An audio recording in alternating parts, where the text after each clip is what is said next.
ನೀವು ಏನಾದ್ರು ಶಿಕ್ಷಣಕ್ಕೆ ಹೆಚ್ಚು ಮಹತ್ವ ಕೊಡಲಿಲ್ಲ ಅಂದ್ರೆ ಇನ್ನ ನೀವು ಮಹತ್ವ ಕೊಡಲಿಲ್ಲ ಧರ್ಮ ನಿಮ್ಮನ್ನ ಹಿಡಿಯಕ್ಕೆ ಸ್ಟಾರ್ಟ್ ಮಾಡ್ತಾ ಇರುತ್ತೆ. ಸೊ ಧರ್ಮದ ವಿಚಾರದಲ್ಲಿ ವಿ ಆರ್ ವೆರಿ ಎಮೋಷನಲ್. ಅದಕ್ಕೋಸ್ಕರ give more importance to education.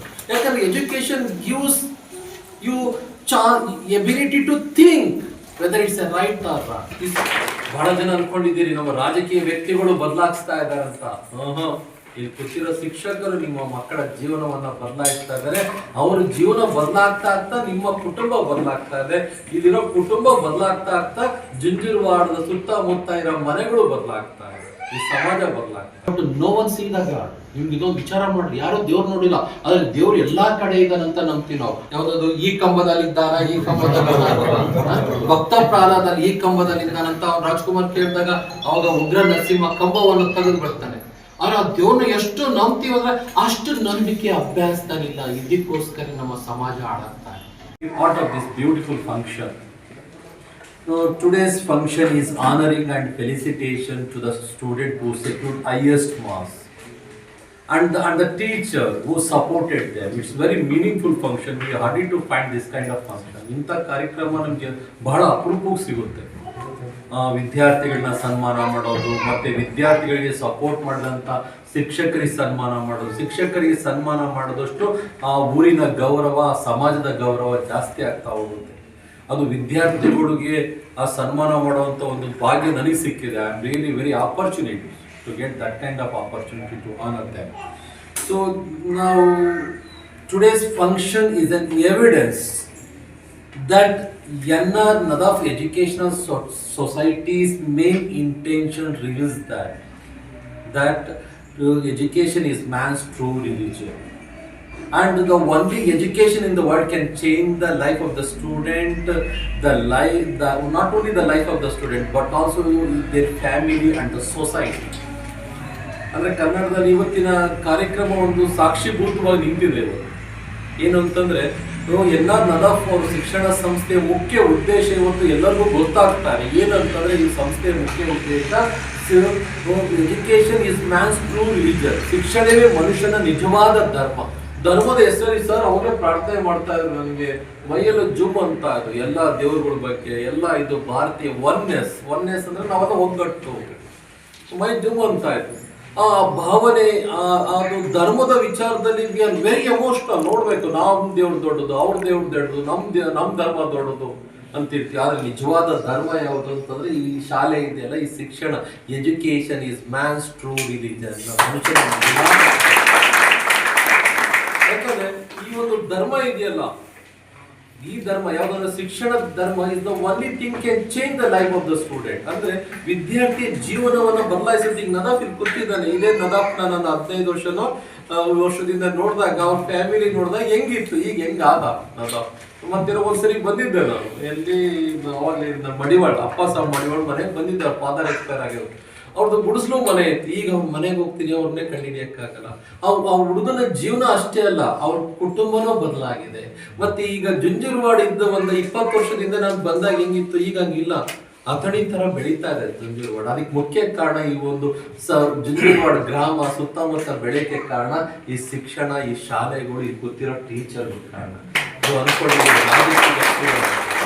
ಬಹಳ ಜನ ಅನ್ಕೊಂಡಿದ್ದೀರಿ ನಮ್ಮ ರಾಜಕೀಯ ವ್ಯಕ್ತಿಗಳು ಬದಲಾಯಿಸ್ತಾ ಇದ್ದಾರೆ ಅಂತ.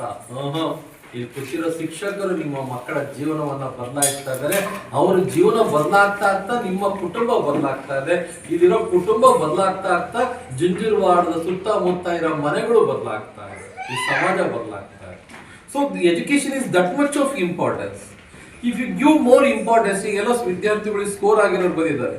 If you give more importance to your future life and your study, the study can create more celebration in your life. The study can create more celebration in your life.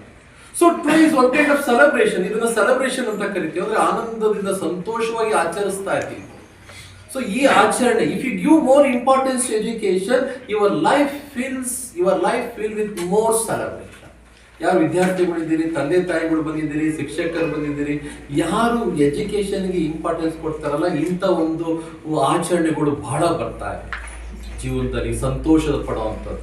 So the education some student, so the education give more happiness. ಈ ಕೂತಿರೋ ಹುಡುಗರು, you know the taste of study, that's why you got highest marks. ನಿಮಗೆ ಅಭ್ಯಾಸದ ರುಚಿ ಗೊತ್ತಿದೆ, ಹಂಗಾಗಿ ಬಹಳ ಜನ ವಿದ್ಯಾರ್ಥಿಗಳು ಇಲ್ಲಿ ಸನ್ಮಾನ ಆಯಿತು. So not only honouring, you get more happiness and more respect, more honour, unlimited enjoyment in your life. ನಾನೇನು ಬಂದಿರೋ ವಿದ್ಯಾರ್ಥಿ ಹೇಳಿದ್ದು ಒಂದು ಸಣ್ಣದಷ್ಟೇನೆ. ನನ್ನ ಫೋಟೋದಲ್ಲಿ ನಿನ್ನೆ ನಮ್ಮ ಸರ್ ಮೊಬೈಲ್ ಫೋಟೋ ಕಳಿಸ್ತಾ ಇದ್ರು. ಸೊ ತೋರಿಸೇ ಬಿಡ್ತೀನಿ ನಾವು ಫೋಟೋನ. ಶಿವಪ್ರಕಾಶ್, ಎಸ್, ಇಲ್ಲಿದ ಮಗಳು ಶಿವಪ್ರಕಾಶ್. ನೀವು ಯಾರು ಎಜುಕೇಶನ್ಗೆ ಹೆಚ್ಚು ಮಹತ್ವ ಕೊಡ್ತೀರಲ್ಲ, ನಿಮ್ಮ ಜೀವನದಲ್ಲಿ ಅಷ್ಟು ಸಂತೋಷ, ಈ ಸನ್ಮಾನ ಬರೀ ಇದೇ ತುಂಬಿರುತ್ತೆ ಕೊನೆ ತನಕ. ಇವ್ರು ನಮ್ಮ ಬಯಾಲಜಿ ಲೆಕ್ಚರರ್ ಮಗಳು ಶಿವಪ್ರಕಾಶ್. ಇವಳು KSL 4th ರ್ಯಾಂಕ್. ಈಗ ಕೊಡಗಿನಲ್ಲಿ ತಹಸೀಲ್ದಾರ್ ಅಪಾಯಿಂಟ್ ಆಗಿದ್ದಾಳೆ. ಅವಳ ಫೋಟೋ ಕಾರ್ ಮುಂದೆ ನಿಂತಿದ್ದಾಳೆ. ಅವ್ರು ನೋಡಕ್ಕೆ ಎಷ್ಟು ಖುಷಿ ಆಗುತ್ತೆ. ಸೊ ಈ ಶಿಕ್ಷಣ ಅನ್ನೋದು ನಿಮ್ಗೆ ಇದೊಂದೇ ಇರೋದು. So actually if you don't give education, if you don't give importance to education, otherwise the religion is going to control. ಇವೆರಡು ಕೂಡ ಆಗೋದಿಲ್ಲ. ನೀವು ಏನಾದ್ರು ಶಿಕ್ಷಣಕ್ಕೆ ಹೆಚ್ಚು ಮಹತ್ವ ಕೊಡಲಿಲ್ಲ ಅಂದ್ರೆ, ಇನ್ನ ನೀವು ಮಹತ್ವ ಕೊಡಲಿಲ್ಲ, ಧರ್ಮ ನಿಮ್ಮನ್ನ ಹಿಡಿಯಕ್ಕೆ ಸ್ಟಾರ್ಟ್ ಮಾಡ್ತಾ ಇರುತ್ತೆ. ಸೊ ಧರ್ಮದ ವಿಚಾರದಲ್ಲಿ ವಿ ಆರ್ ವೆರಿ ಎಮೋಷನಲ್. ಅದಕ್ಕೋಸ್ಕರ give more importance to education. ಯಾಕಂದ್ರೆ education gives you ability to think whether it's a right or wrong. ಈ ಶಿಕ್ಷಣದಿಂದ ನಿಮಗೆ ಏನಾಗುತ್ತಂದ್ರೆ ಸರಿ ತಪ್ಪು ಅನ್ನೋ ವಿಚಾರಗಳು ಗೊತ್ತಾಗ್ತಾವೆ. ಮತ್ತೆ ಇಲ್ಲಿ ಬಂದಿರೋ ಬಹಳ ವಿದ್ಯಾರ್ಥಿಗಳು ಮತ್ತೆ ಶಿಕ್ಷಕರಿದ್ದೀರಿ. ಸೊ ಹಾಗಾಗಿ ನಾನು ಹೇಳೋದ್ರಿಂದ, ಸೊ ನಾನು ಹೇಳೋದೇನಂತಂದ್ರೆ ಅಭ್ಯಾಸ ಕಷ್ಟಪಟ್ಟು ಓದ್ಬೇಡ್ರಿ, ಇಷ್ಟಪಟ್ಟು ಓದ್ರಿ. ಸೊ ಇವು ಕಷ್ಟಪಟ್ಟು ಓದ್ಬೇಡ್ರಿ, ಇಷ್ಟಪಟ್ಟು ಓದ್ರಿ. ನೆಕ್ಸ್ಟ್ ನಂದೊಂದು ಕೊಟೇಶನ್ ಇದೆ. ನಾನು ಪ್ರತಿ ಕ್ಲಾಸಲ್ಲೂ, ನಾನು ಕ್ಲಾಸಿಗೆ ಬಂದಾಗ ನಾನು ಹೇಳೋದೇನಂತಂದ್ರೆ ಗುಡ್ ಮಾರ್ನಿಂಗ್ ಹೇಳಂಗಿಲ್ಲ ನನ್ನ ಕ್ಲಾಸಲ್ಲಿ. ನಾನು ಕ್ಲಾಸಿಗೆ ಎಂಟ್ರಿ ಆದ ತಕ್ಷಣ ಹುಡುಗರು ಎದ್ದಿದ್ಕೊಂಡು ಅಭ್ಯಾಸ ಅಂಜಿಕೆ ಅಲ್ಲ ನಂಬಿಕೆ ಅಂತ ಹೇಳ್ಬೇಕು. ಯಾಕಂದ್ರೆ ಇದು ಅಭ್ಯಾಸ it's not A fear, it's A faith. ಇದೊಂದು ನಂಬಿಕೆ. ಈಗ ಯಾರ್ಯಾರು ಮಾರ್ಕ್ಸ್ ತಗೊಂಡಿದ್ದೀರಲ್ಲ, ಅದು ನಿಮ್ಮ ನಂಬಿಕೆಯಿಂದ ಸಾಧ್ಯ ಆಗಿರೋದು.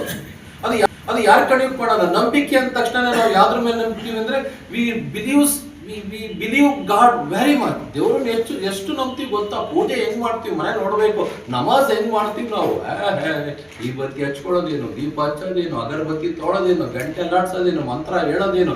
But no one see the god. ನಿಮ್ಗೆ ಇದೊಂದು ವಿಚಾರ ಮಾಡ್ರಿ, ಯಾರು ದೇವ್ರು ನೋಡಿಲ್ಲ, ಆದ್ರೆ ದೇವ್ರು ಎಲ್ಲಾ ಕಡೆ ಇದ್ದಾನಂತ ನಂಬ್ತೀವಿ ನಾವು. ಯಾವ್ದಾದ್ರು ಈ ಕಂಬದಲ್ಲಿ ಇದ್ದಾನ, ಈ ಕಂಬದಲ್ಲಿ ಭಕ್ತ ಪ್ರಾಣದಲ್ಲಿ ಈ ಕಂಬದಲ್ಲಿ ಇದ್ದಾನಂತ ಅವ್ನು ರಾಜ್ಕುಮಾರ್ ಕೇಳಿದಾಗ ಅವಾಗ ಉಗ್ರ ನರಸಿಂಹ ಕಂಬವನ್ನು ತೆಗೆದು ಬರ್ತಾನೆ. ಆದ್ರೆ ಆ ದೇವ್ರನ್ನ ಎಷ್ಟು ನಂಬ್ತೀವಿ ಅಂದ್ರೆ ಅಷ್ಟು ನಂಬಿಕೆ ಅಭ್ಯಾಸದಲ್ಲಿಲ್ಲ. ಇದಕ್ಕೋಸ್ಕರ ನಮ್ಮ ಸಮಾಜ ಹಾಳಾಗ್ತಾ ಇದೆ. ನಾವು ದೇವ್ರನ್ನ ನಂಬ್ರಿ. I don't say you don't believe the god, you believe the god. So you believe as much as that much of in education. ಶಿಕ್ಷಣದಲ್ಲೂ ಅಷ್ಟೇ ದೇವ್ರು ನಂಬಿ. ಖರೆ ದೇವ್ರು ಎಲ್ಲಿದ್ದಾನೆ ಅಂತಂದ್ರೆ ಬುಕ್ಕಲ್ಲಿ ಇದ್ದಾನೆ, ಅಕ್ಷರಗಳಲ್ಲಿ ಇದ್ದಾನೆ ದೇವ್ರು. ಆ ನಂಬಿಕೆ ಬೇಕು. ಅಭ್ಯಾಸ ಅಂಜಿಕೆ ಅಲ್ಲ, ನಂಬಿಕೆ. ಯಾಕೆ ಗೊತ್ತಾ? ಇದು one kind of magic is going to create the student. ಯಾವ ವಿದ್ಯಾರ್ಥಿ ನಂಬಿಕೆ ಇಡ್ತಾನಲ್ಲ, ಅವನ ಜೀವನದಲ್ಲಿ ಒಂದು ಮ್ಯಾಜಿಕ್ ಕ್ರಿಯೇಟ್ ಆಗ್ಬಿಡುತ್ತೆ. ಒಬ್ಬ ಸಾಮಾನ್ಯ ಆರ್ಡಿನರಿ ಹುಡುಗ IAS ಆಫೀಸರ್ ಆಗ್ತಾನೆ, KS ಆಫೀಸರ್ ಆಗ್ತಾನೆ, ದೊಡ್ಡ ದೊಡ್ಡ ಪದವಿಗಳಿಗೆ ಬರ್ತಾನೆ. ನಾನು ಕಣ್ಣಾರೆ ನೋಡಿದ್ದೀನಿ. ನಾನು ಬಂದು 26 ವರ್ಷ ಆಯ್ತು ಆ ಕಡೆ. ನಾನು ಬಂದಾಗ ಬರಗಾಲ ಇತ್ತಿಲ್ಲ ಅಥಣಿಯಲ್ಲಿ 2001ರಲ್ಲಿ. ಅವಾಗ ಅಥಣಿ ನೋಡಕ್ ಆಗ್ತಾ ಇಲ್ಲ. ಈಗ ಅಥಣಿ ಸುತ್ತಮುತ್ತ ನನಗೆ ಕಂಡುಹಿಡಿಯಕ್ಕೆ ಆಗ್ತಾ ಇಲ್ಲ. ಅಷ್ಟು ಬದಲಾವಣೆ ಆಗಿದೆ Athani. Only because of education. ಶಿಕ್ಷಣದಿಂದ ಮಾತ್ರ ಇದು ಸಾಧ್ಯ ಆಗುತ್ತೆ. ನೆಕ್ಸ್ಟ್ ನಿಮ್ಗೆ ಇನ್ನೊಂದು ಏನು ಹೇಳುತ್ತಂದ್ರೆ, ಸೊ ನನ್ನ ನಂಬಿಕೆ ಅಂತ ಹೇಳಿದೆ ನಾನು. ಅಭ್ಯಾಸ ಮಾಡುವವರು ಹಿಂದೆ those were studying there is a god behind them. ಯಾರು ಅಭ್ಯಾಸ ಮಾಡ್ತಾರಲ್ಲ ಅವ್ರ ಹಿಂದೆ ದೇವ್ರು ಇರ್ತಾರೆ. ಅಭ್ಯಾಸ ಮಾಡಿದ್ದವ್ರ ಹಿಂದೆ ದೇವ್ರಿಗೆ ಅಪೋಸಿಟ್ ವರ್ಡ್ ಯಾವುದು? ದೇವರಿಗೆ ಅಪೋಸಿಟ್ ವರ್ಡ್ ಯಾವುದು? ದೆವ್ವ ಇರುತ್ತೆ. ಅಭ್ಯಾಸ ಮಾಡೋರ ಹಿಂದೆ ದೇವ್ರು ಹಿಂದ್ಗಡೆ ನಿಂತ್ಕೊಂಡು ಮಾಡು ನೀನು, ನಾನಿದ್ದೀನಿ ನೀನ್ ಮಾಡು ಅಂತ ಹೇಳ್ತೇವೆ. ಅಭ್ಯಾಸ ಮಾಡೋದಿಲ್ಲಲ್ಲ, the student who don't study, there is a ghost behind them. ಯಾವ ದೆವ್ವ ಅದು? ಆ ದೆವ್ವದ ಹೆಸರು ಹೇಳ್ಬಿಡ್ತೀನಿ. ಆಮೇಲೆ ಮಾಡೋಣ, ನಿದ್ದೆ ಬರುತ್ತೆ, ನಾಡ್ ಮಾಡೋಣ. ಅವ್ರ ತಲೆ ತಕ್ಷಣ ಬುಕ್ ಇಟ್ಕೊಂಡ್ರೆ ಸಾಕು, ಇನ್ನೊಂದು ತಾಸು ಬಿಟ್ಟು ಹೋಗೋಣ, ಈಗ ಮೊಬೈಲ್ ನೋಡೋಣ. ಸೊ ಈ ದೆವ್ವಗಳು ಬಂದು ಅವ್ರನ್ನ ಸಾಯಿಸುತ್ತವ್ರಿಗೆ. But the student who is studying, there is a god behind them. ಯಾರೇ ನೀವು ಅಭ್ಯಾಸ ಮಾಡಿದ್ದೀರಲ್ಲ, ನಾನು ಈಗಲೇ ಹೇಳ್ತೇನೆ, ನಿಮ್ಮ ಹಿಂದ್ಗಡೆ ದೇವರಿದ್ದಾನೆ. ಇನ್ನ ನೀವು ಅಭ್ಯಾಸ ಮಾಡಿದ್ರೆ ನಿಮ್ಮನ್ನು ಇನ್ನೆಲ್ಲೆಲ್ಗೋ ಕರ್ಕೊಂಡು ಹೋಗ್ತಾನೆ. ನೀವು ಯಾರು ಅನ್ಕೊಂಡಿರಲ್ಲ ಅಂತ ಒಂದು ಪದವಿನ ನಿಮಗೆ ಕೊಡಿಸ್ತಾನೆ. ನಿಮ್ ಗೌಂಡೆರೆಲ್ಲ ನಿಮ್ಗೆ ಅವಮಾನ ಮಾಡಿರ್ತಾರೆ, ಅವಳೇ ಓದ್ತಾಳೆ ಬಿಡು, ಅವನೇ ಓದ್ತಾನೆ ಬಿಡು, ಅವರೆಲ್ಲರೂ ಶಾಕ್ ಆಗಿ ನಿಮ್ಮನ್ನು ನೋಡ್ಬೇಕು, ಬಾಯಿ ಬಿಟ್ಕೊಂಡು ನೋಡ್ಬೇಕು. ಆ ಪದವಿಗೆ ನೀವು ಹೋಗ್ತೀರಿ ಅಭ್ಯಾಸ ಮಾಡೋದು. ಸೊ ಅಭ್ಯಾಸ ಮಾಡೋರಿದ್ದೆ ದೇವ್ರಿರ್ತಾನೆ, ಅಭ್ಯಾಸ ಮಾಡಿದ್ದರಿಂದ ಎಚ್ಚರಿಕೆಯಲ್ಲಿ ದೆವ್ವ ಅಂದ್ರೆ ನೋಡಿದಿರಿ ಫಿಲಮ್ ಅಲ್ಲೆಲ್ಲ ಹೆಂಗಿರುತ್ತೆ ಅಂತ, ಅದೇ ದೆವ್ವನೇ ಇರುತ್ತೆ ನಿಮ್ಗೆ, ಯಾರು ಅಭ್ಯಾಸ ಮಾಡಲ್ಲ ಅವ್ರಿಗೆ. ನೆಕ್ಸ್ಟ್ ಒಂದು ಕವಿತೆ ಇದೆ, ಯಾಕೊತ್ತ ಸಮಯ ಆಗಿದೆ, ಸಮಯದ ಅಭಾವದಿಂದ ನಾನು ಜಾಸ್ತಿ ಮಾತಾಡಕ್ಕಾಗಲ್ಲ, ನಾವು ಬಹಳ ಮಾತಾಡ್ಬೇಕಂತ ಬಂದಿದ್ದೆ. ಕವಿತೆನ ಒಂದು ಹೇಳ್ಬಿಡ್ತೀನಿ, ನಾನು ಒಂದು 2 ಮಾತು ಕೇಳಿ 5 ನಿಮಿಷದಲ್ಲಿ ಮಾತಾಡ ಮುಗಿಸ್ತೀನಿ. ಒಂದು ಇಂಟರ್ನೆಟ್ ಅಲ್ಲಿ ಬಂದಿತ್ತು, ಓದು ಮಗುವೆ ನೀ ಓದು ಅಂತ. ಓದು ಮಗುವೆ ನೀ ಓದು. ಯಾರು ವಿದ್ಯಾರ್ಥಿಗಳಿದ್ದೀರಾ ಬಹಳ ಚೆನ್ನಾಗಿ ಕೇಳಿಸ್ಕೋಬೇಕು. ಓದು ಮಗುವೆ ನೀ ಓದು, ನಿನ್ನ ಸುಂದರ ಭವಿಷ್ಯಕ್ಕಾಗಿ ನೀ ಓದು. ಓದು ಮಗುವೆ ನೀ ಓದು, ನಿನ್ನ ಎತ್ತವರಿಗಾಗಿ ನೀ ಓದು, ನಿನ್ನ ಒಡ ಹುಟ್ಟಿದವರಿಗಾಗಿ ನೀವು ಓದು. ಒಡ ಹುಟ್ಟಿದವರಂದ್ರೆ ನೀನು ಅಭ್ಯಾಸ ಮಾಡಿದ್ರೆ ನಿನ್ ತಮ್ಮ ತಂಗಿ ಎಲ್ಲರೂ ಅಭ್ಯಾಸ ಮಾಡ್ತಾರೆ, ನೀನೇ ಅಭ್ಯಾಸ ಮಾಡಿಲ್ಲ ಅಂದ್ರೆ ಅವರು ಅಭ್ಯಾಸ ಮಾಡಲ್ಲ. ಸೊ ಒಡ ಹುಟ್ಟಿದವರಿಗಾಗಿ ನೀವು ಓದು, ನಿನ್ನ ಜ್ಞಾನಕ್ಕಾಗಿ ನೀವು ಓದು, ನಿನ್ನ ಓದು ಮಗುವೆ ನೀವು ಓದು, ನಿನಗೆ ಕಲಿಸಿದ ಗುರುಗಳಿಗಾಗಿ ನೀವು ಓದು, ನಿನಗೆ ಕಲಿಸಿದ ಶಾಲೆಯ ಕೀರ್ತಿಗಾಗಿ ನೀವು ಓದು. ಇವತ್ತು ನಾವು ಬರೀ ನಿಮ್ಮನ್ನೇ ಸನ್ಮಾನ ಮಾಡಿಲ್ಲ, ನಿಮಗೆ ಸಪೋರ್ಟ್ ಮಾಡಿಲ್ಲ ಟೀಚರ್ಗಳಿಗೂ ಸನ್ಮಾನ ಮಾಡಿದ್ವಿ, ಅವ್ರದ್ದು ಕೀರ್ತಿ ಜಾಸ್ತಿ ಆಗುತ್ತೆ. ನಿನ್ನ ಶಾಲೆಯ ಕೀರ್ತಿಗಾಗಿ ನೀವು ಓದು. ಓದು ಮಗುವೆ ನೀವು ಓದು, ನಿನ್ನನ್ನು ನೀ ಹರಿಯಲು ನೀವು ಓದು. ಓದು ಮಗುವೆ ನೀವು ಓದು, ಜಗದ ನಿಯಮ ತಿಳಿಯಲು ನೀವು ಓದು, ನಮ್ಮ ದೇಶಕ್ಕಾಗಿ ನೀವು ಓದು. ಓದು ಮಗುವೆ ನೀವು ಓದು, ನಿನ್ನ ಬದುಕಿಗಾಗಿ, ನಿನ್ನ ಅಭಿವೃದ್ಧಿಗಾಗಿ, ನಿನಗಾಗಿ ನೀವು ಓದು. ಓದು ಮಗುವೆ ನೀವು ಓದು. ಸೊ ಓದು ಮಗುವೆ ಓದು, ದಟ್ ಮಚ್ ಆಫ್ ಇಂಪಾರ್ಟೆಂಟ್. ಅಭ್ಯಾಸ ಅಂದ್ರೆ ಅಷ್ಟು ಮುಖ್ಯ. ಇಲ್ಲೆಲ್ಲರೂ ನಾವು ಯಾತಕ್ಕೆ ಬಂದಿದ್ವಿ, ಎಲ್ಲ ಇಡೀ ದೂರವಿರೋ ಮಂದಿ ಎಲ್ಲ ಬಂದಿಲ್ಲ ಇವತ್ತು, ಬರೋದು ಬೇಡ. ಯಾರಿಗೆ ಅಭ್ಯಾಸದ ಬಗ್ಗೆ ಮಹತ್ವ ಇದೆಯಲ್ಲ ಅವರಷ್ಟೇ ಬರಬೇಕು. ಯಾರ ಮನೇಲಿ ಅಭ್ಯಾಸ ಇರುತ್ತಲ್ಲ ಅವ್ರ ಮನೆಯಲ್ಲಿ ಜ್ಞಾನದ ಬೆಳಕು, ಸೂರ್ಯ ಉದಯ ಆಗ್ತಿರ್ತಾನೆ. ಯಾರ ಮನೇಲಿ ಅಭ್ಯಾಸ ಇರೋದಿಲ್ಲಲ್ಲ ಅವ್ರ ಮನೆಯಲ್ಲಿ ಸೂರ್ಯ ಮುಳುಗ್ತಾ ಇರ್ತಾನೆ. ಮಾಡೋದನ್ನ ನೋಡಿದ್ದೀನಿ. ಇನ್ನೊಂದು ಸ್ವಲ್ಪ ಜನ ಇದ್ದಾರೆ ತಣಿಯಲ್ಲಿ ಅಭ್ಯಾಸ ಮಾಡಲ್ಲ, ಬ್ಯಾಂಡಿರೋಡ ಒಂದ ಕೆಲಸ ಮಾಡಕ್ ಹೋಗೋ, ದಗ್ಗ ಮಾಡಕ್ ಹೋಗೋ ಅಂತೇಳಿ. ಅಭ್ಯಾಸ ಮಾಡಕ್ ಹಚ್ಬೇಕು. ಯಾಕಂದ್ರೆ ಅಭ್ಯಾಸ ಮಾಡೋದಂತಂದ್ರೆ ಗೋರ್ಮೆಂಟ್ ಕೆಲ್ಸಕ್ಕಲ್ಲ. So the mind, the life is going to change. ಹುಡುಗನ ಮನಸ್ಸು, ಬುದ್ಧಿ, ದೇಹ ಚೇಂಜ್ ಆಗ್ತಾ ಹೋಗುತ್ತೆ. ಅವನ ನಿರ್ಧಾರ, ಒಳ್ಳೆ ನಿರ್ಧಾರ ತಗೊಳ್ತಾನೆ ಲೈಫಲ್ಲಿ ಅಭ್ಯಾಸ ಮಾಡೋದ್ರಿಂದ. ಹಂಗಾಗಿ ಅಭ್ಯಾಸ ಬಹಳ ಮುಖ್ಯ. ಕೊನೆಯದಾಗಿ ಇನ್ನೊಂದು ಕಲ್ಲು ಪ್ರಕೃತಿ. ಒಂದು ಕಲ್ಲು ಪ್ರಕೃತಿ, ಆದ್ರೆ ಅದನ್ನ ಕೆತ್ತಿದ್ರೆ ಒಂದು ಶಿಲೆ ಸಂಸ್ಕೃತಿ. ಎಲ್ಲರೂ ಕೂಡ ಕೈ ಮುಗಿತೀರಿ ಗಣೇಶ ಅಂತ. ನೆಕ್ಸ್ಟ್ ಧ್ವನಿ ಪ್ರಕೃತಿ. ನಾ ಕಿರಿಚಾಡಿದ್ರೆ ಯಾರಿಗೇನು ಅರ್ಥ ಆಗ, ಅದೇ ಸಾರಿ ಗಾಮ ಸರ್ ಹಾಡು ಹೇಳಿದ್ರು ಎಲ್ಲರೂ ಕೂಡ ಸ್ತಬ್ಧವಾದ, ಅದು ಸಂಸ್ಕೃತಿ ಅದು. ಸೊ ಅತಿ ಪ್ರಕೃತಿ, ನಾವು ಹಾಕೊಂಡಿರೋ ಬಟ್ಟೆ ಸಂಸ್ಕೃತಿ. ನೆಕ್ಸ್ಟ್ ಸ್ಕೂಲು ಪ್ರಕೃತಿ. ಈ ಸ್ಕೂಲ್ ಇದೆಯಲ್ಲ ಪ್ರಕೃತಿ. ಯಾರು ಇಲ್ಲಿನ ವಿದ್ಯಾರ್ಥಿಗಳು ಸಂಸ್ಕೃತಿ. ಯಾಕಂದ್ರೆ ಪ್ರಕೃತಿ ಬದಲಾಗೋದಿಲ್ಲ ಜಾಸ್ತಿ, ಆದ್ರೆ ವಿದ್ಯಾರ್ಥಿಗಳು ಈ ವರ್ಷ ಇದ್ದಾಗ ಮುಂದಿನ ವರ್ಷ ಇರಲ್ಲ, ಮುಂದಿನ ವರ್ಷ ಇದ್ದಾಗ ಇನ್ನೊಂದು 5 ವರ್ಷ ಆದ್ಮೇಲೆ ನಾವೇ ಕಂಡಿಡಿಯಕ್ಕೆ ಆಗೋದಿಲ್ಲ. ಅಷ್ಟು ಬದಲಾಗ್ತಾ ಹೋಗ್ತೀರಿ. ಫಿಸಿಕಲಿ ಬದಲಾಗ್ತೀರಿ, ಮೆಂಟಲಿ ಬದಲಾಗ್ತೀರಿ. ನಿಮ್ಮನ್ನ we call them as a culture, ನಿಮ್ಮನ್ನ ಸಂಸ್ಕೃತಿ ಅಂತ ಕರಿತೀವಿ. ಕಾರಣ ಇನ್ನೊಂದು ಏನು ಅಂತಂದ್ರೆ study is also one kind of culture. ಏನಂತಂದ್ರೆ ಅಭ್ಯಾಸನೂ ಕೂಡ ಒಂದು ಸಂಸ್ಕೃತಿ. ಅದು ಬಹಳ ಮುಖ್ಯ. ಇರೋ ಪೋಷಕರಿದ್ದೀರಿ, ಟೀಚರ್ ಇದ್ದೀರಿ, ಎಲ್ಲರೂ ಹೇಳ್ತಾ ಇದ್ದೀನಿ ನಾನು, ಅಭ್ಯಾಸನೂ ಕೂಡ ಒಂದು ಸಂಸ್ಕೃತಿ. ಅದಕ್ಕೆ ವಿದ್ಯಾರ್ಥಿಗಳನ್ನ ಸಂಸ್ಕೃತಿ ಅಂತ ಕರೀತಾರೆ. ಹಾಗಾದ್ರೆ ಸಂಸ್ಕೃತಿ ಅಂದ್ರೆ ಏನು? ಬಹಳ ಜನ ಕೇಳ್ಕೋಬೇಕು. ಸಂಸ್ಕೃತಿ ಅಂದ್ರೆ ಒಂದು ಕಟ್ಟುನಿಟ್ಟಾದ ಕ್ರಮಬದ್ಧತೆ, ನೀತಿ ನಿಯಮಗಳು, very strict rules and regulation. ಈಗ ದೊಡ್ಡವ್ರು ಕೂತಿದ್ದಾರೆ, ಅವ್ರ ಮೇಲೆ ಕಾಲ್ ಹಾಕೊಂಡು ಕೂತ್ಕೊಳ್ಳಂಗಿಲ್ಲ ಸಂಸ್ಕೃತಿ. ನಿಮ್ ಮನೇಲಿ ಯಾರೋ ದೊಡ್ಡವರು ಬಂದ್ರೆ ತಕ್ಷಣ ನಮಸ್ಕಾರ ಮಾಡ್ತೀವಿ, ಇದು ಸಂಸ್ಕೃತಿ. ದೇವರಿಗೆ ಪೂಜೆ ಮಾಡ್ಬೇಕಾಗಿತ್ತು ಅಂದ್ರೆ, ನಮಾಜ್ ಮಾಡ್ಬೇಕಾಗಿತ್ತು ಅಂದ್ರೆ ಫಸ್ಟ್ ಜಳಕ ಮಾಡ್ಕೋಬೇಕು. ಜಳಕ ಮಾಡಿಕೊಂಡು ಆಮೇಲೆ ದೀಪ ಹಚ್ಚಿ ಕೈ ಮುಗಿಬೇಕು. ಸೊ ನೆಕ್ಸ್ಟ್ ಕ್ರಿಕೆಟ್ ಆಡ್ಬೇಕು. ನೆಕ್ಸ್ಟ್ ಇದಾಯ್ತು. ಕ್ರಿಕೆಟ್ ಆಡ್ಬೇಕಂತಂದ್ರೆ ಮನೆ ಒಳಗಡೆ ಕೂತ್ಕೊಂಡು ಕ್ರಿಕೆಟ್ ಆಡೋದು ಒಳಗಡೆ ಅಂತ ಕರಿತೀರಿ ಯಾರಾದ್ರೂ? ಕ್ರಿಕೆಟ್ ಆಡ್ಬೇಕಂದ್ರೆ ಎಲ್ಲಿ ಹೋಗ್ಬೇಕು? ಹೊರಗಡೆ ಹೋಗ್ಬೇಕು. ಅದ್ಬಿಟ್ಟು ಬರ ಟಿವಿ ಮುಂದೆ ಕ್ರಿಕೆಟ್ ಆಡೋದಂತ ಕರಿತೀರಿ. ಸೊ ಒಂದು ಕೆಲವು ನೀತಿ ನಿಯಮಗಳಿರುತ್ತೆ. ಹಂಗೆ ಅಭ್ಯಾಸಕ್ಕೂ ಕೂಡ ನೀತಿ ನಿಯಮ ಇದೆ. ಅಭ್ಯಾಸದ ನೀತಿ ನಿಯಮ ಏನಂತಂದ್ರೆ, ಫಸ್ಟ್ ಯಾರು ಅಭ್ಯಾಸ ಮಾಡಬೇಕು ಅಂತ ಇದ್ದಾರೆ, ನಿಮ್ಮ ಮನೇಲಿ ಯಾರಾದ್ರೂ ಅಭ್ಯಾಸ ಮಾಡಬೇಕು ಅಂತಿದ್ರೆ, first they want to sit in one place for 2 or 3 hours. ಆ ವಿದ್ಯಾರ್ಥಿ 2, 3, 4 ತಾಸು ಒಂದು ಜಾಗದಲ್ಲಿ ಕುತ್ಕೋಬೇಕು. ಮೊದಲನೇ ಲಕ್ಷಣ ಇದು, ಅಭ್ಯಾಸದ ಲಕ್ಷಣ. ಅದ್ ಬಿಟ್ಬಿಟ್ಟು ಗ್ರೌಂಡ್ ಅಲ್ಲಿ ಓಡಾಡ್ಕೊಂಡು ನಾನು ಅಭ್ಯಾಸ ಮಾಡ್ತೀನಿ, ಮೊಬೈಲ್ ನೋಡ್ಕೊಂಡು ಅಭ್ಯಾಸ ಮಾಡ್ತೀನಿ, ನಾನು ಮೊಬೈಲ್ ನೋಡ್ಕೊಂಡು ಅಭ್ಯಾಸ ಮಾಡ್ತೀನಿ ಅಂತ ಅಭ್ಯಾಸ ಆಗೋದಿಲ್ಲ. ಅಭ್ಯಾಸನ ಮೊದಲ ಸ್ಟ್ರಿಕ್ಟ್ ರೂಲ್ಸ್ ಏನು ಅಂತಂದ್ರೆ, ಒಂದು ಜಾಗದಲ್ಲಿ ಕುತ್ಕೊಂಡು 2, 3, 4 ತಾಸು ಅಭ್ಯಾಸ ಮಾಡಬೇಕು. ಬುಕ್ಕು, ನೋಟ್ಬುಕ್ಕು, ಪೆನ್ ಇಟ್ಕೊಂಡು ಅಭ್ಯಾಸ ಮಾಡೋದು ಇದು ಮೊದಲನೇ ರೂಲ್ಸ್. ಇದ್ರಲ್ಲಿ ಬಹಳ ಜನ, ಅದು ಗಂಡು ಮಕ್ಕಳು ಫೇಲ್ಯೂರ್ ಆಗ್ತಾರೆ, ಹೆಣ್ಮಕ್ಳಿಗೆ ಕುತ್ಕೊಳ್ಳೋದು ರೂಢಿ. ಹಂಗಾಗಿ ಹೆಣ್ಮಕ್ಳು ಬಹಳ ಜನ ಪ್ರಶಸ್ತಿ ಸ್ಪೀಕರ್ಸ್ ಇದ್ರು. ಹೆಣ್ಮಕ್ಳಿಗೆ ಕುತ್ಕೊಳ್ಳೋದು ಈಗಲಿಂದಾನೇ ರೂಢಿ, ಅವ್ರಿಗೆ ಹುಟ್ಟಿದಾಗ್ಲಿಂದನೂ ಕೂಡ. ಅವ್ರು 1, 2, 3 ತಾಸು ಕುತ್ಕೊಂಡ್ಬಿಡ್ತಾರೆ, ಓದ್ಬಿಡ್ತಾರೆ. ಆದ್ರೆ ಗಂಡು ಮಕ್ಕಳು ಬಹಳ ಜನ ಕುತ್ಕೊಳ್ಳೋದಿಲ್ಲ, ಅವ್ರು ಬರೀ ಓಡೋದೇ ಇರುತ್ತೆ ಅಭ್ಯಾಸ. ಅವ್ರು ಬಿಟ್ರೆ ಸಾಕು ಆಚೆ ಓಡೋಬೇಕು. ಕ್ಲಾಸಲ್ಲಿ ನಾವು ನೋಡ್ತಿರ್ತೀವಿ, ಬಿಟ್ರೆ ಸಾಕು ಆಚೆ ಓಡೋದು. ಅದೇ ಕಾರಣ ಒಂದಿದೆ, ಗಂಡು ಮಕ್ಳಿಗೆ ನಾವು ಬೈಯಕ್ ಹೋಗೋದಿಲ್ಲ. ನಿಮ್ಮ ಮನೇಲಿದ್ರೆ ನೀವು ಬೈಯಕ್ ಹೋಗ್ಬೇಡ್ರಿ. ಯಾಕಂದ್ರೆ the girl child brain has completely developed at age of 10. ಹುಡುಗಿಯ ಬ್ರೈನ್ ಇದೆಯಲ್ಲ 10 ವರ್ಷಕ್ಕೆ ಡೆವಲಪ್ ಆಗುತ್ತೆ.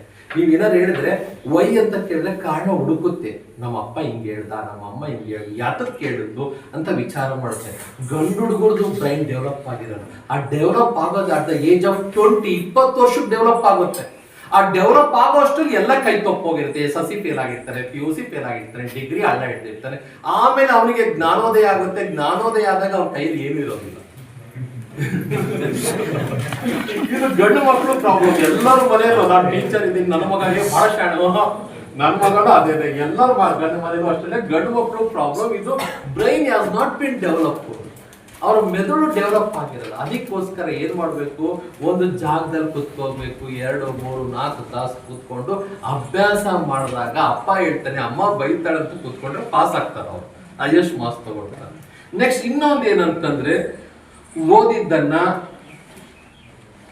ಬರೆದಿದ್ದನ್ನ, ಈಗ ನಾ ಮಾತಾಡ್ತಾ ಇದ್ದೀನಿ, ನಾ ಮಾತಾಡಿದ್ದನ್ನ, ಕೇಳಿದ್ದನ್ನ ನೆನಪಿನಲ್ಲಿ ಇಟ್ಕೊಳ್ಳೋದು, ಇದು ಅಭ್ಯಾಸನ 2ನೇ ಕೆಲಸ. ಇದೆ ಓದಿದ್ದನ್ನ, ಬರೆದಿದ್ದನ್ನ, ಕೇಳಿದ್ದನ್ನ. ಶಾಲೆಯಲ್ಲಿ ಪಾಠ ಕಲಿಸ್ತಾರೆ, ಈಗ ಅದನ್ನ ಕೇಳಿದ್ದನ್ನ ನೆನಪಲ್ಲಿ ಇಟ್ಕೋಬೇಕು. ಅದು ಅಭ್ಯಾಸದ 2ನೇ ಲಕ್ಷಣ. ಸೊ ಇದೊಂದು ಸಂಸ್ಕೃತಿ. ಇದು ಈ ಸಂಸ್ಕೃತಿನ ನೀವು ಹಿಂಗೆ ಮಾಡಬೇಕು. ನಾವು ಕುತ್ಕೊಳ್ದಲ್ಲೇ ಓಡಾಡ್ಕೊಂಡು ಮಾಡ್ತೀನಿ ಅಂತ ಆಗೋದಿಲ್ಲ.